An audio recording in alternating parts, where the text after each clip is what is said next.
On this day in 1979, Pat Bonner made his debut for Celtic. Pat Bonner was the last player Jock Stein signed for Celtic in May 1978, and the Donegal youngster found himself the number 2 goalkeeper at the club within a year, when Roy Baines was sold to Morton on the 8th of March 1979.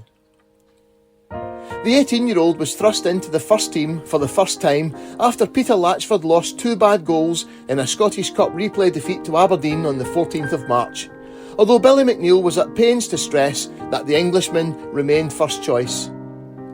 Alan Davidson and Shearer Borthwick wrote in the Evening Times of the 16th of March 1979, "Young Irishman Pat Bonner will make his debut in goal for Celtic's top team tomorrow against Motherwell at Parkhead. Bonner, 6 foot 1 inch and powerfully built, replaces Peter Latchford, who lost 2 goals inside 12 minutes of the midweek Scottish Cup defeat by Aberdeen." Manager Billy McNeill decided today to give Bonner, signed at the end of last season from Keju Rovers, his first taste of top team action for the club. But he pointed out, "Peter Latchford remains our number 1 choice goalkeeper. I wanted as much as anything else to take the pressure off him following the Aberdeen match.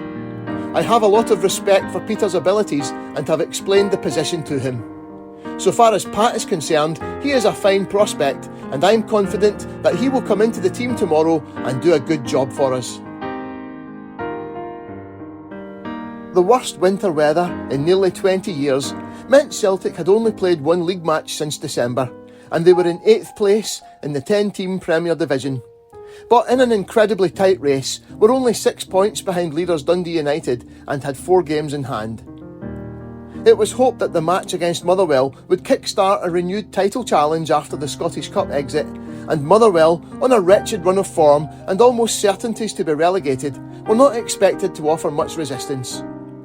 In front of only 16,000 spectators, Celtic lined up Bonner, McGrain, Lynch, Aitken, MacDonald, Edvaldson, Provan, McLeod, Lennox, Burns, Doyle, subs McAdam, McCluskey.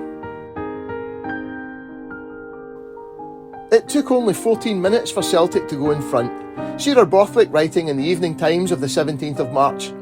Burns set off on a run from midway inside his own half to the edge of the 18-yard box.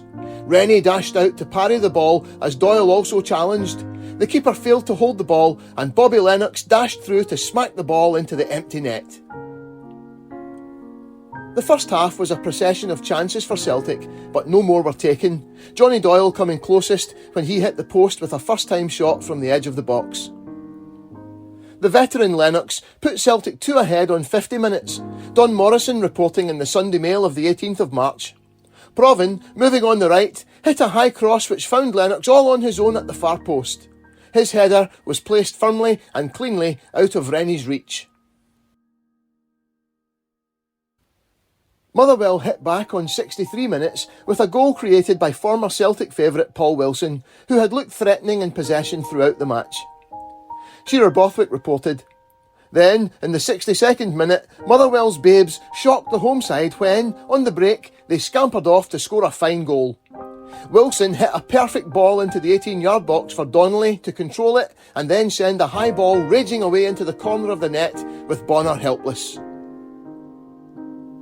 The goal sparked a nervy closing spell for Celtic, with Don Morrison writing, "Celtic, of course, should have had it all tied up long before Motherwell came back with a 63rd minute goal.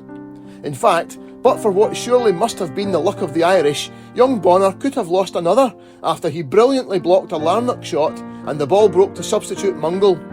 Incredibly, he put it past the post." They safely saw out the match without any further incident, but it had not been a vintage performance and did not inspire confidence that Celtic could overhaul the leaders at the top of the league.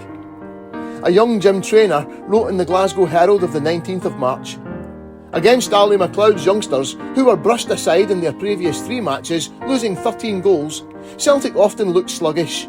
Some of their players didn't seem to start, and 1 or 2 others, like Johnny Doyle, played with an admirable amount of effort and determination, but with little subtlety. Roy Aitken didn't get involved much." Celtic's youngest and oldest players impressed most. Don Morrison writing, Young Irishman Pat Bonner looked good enough to suggest that Celtic have found themselves a tip-top goalkeeper. And at the other end of the timescale in this match, Bobby Lennox showed how to keep a step ahead of retirement. Pat Bonner would return to the reserves the following week, but the 16,000 fans who turned out that St Patrick's Day had seen the debut of the man who would go on to make 642 appearances for Celtic in all competitions, the club record for a goalkeeper and sixth highest of any player. Pat Bonner is often, and justly, criticised for a tendency to misjudge cross balls at the most inopportune moments.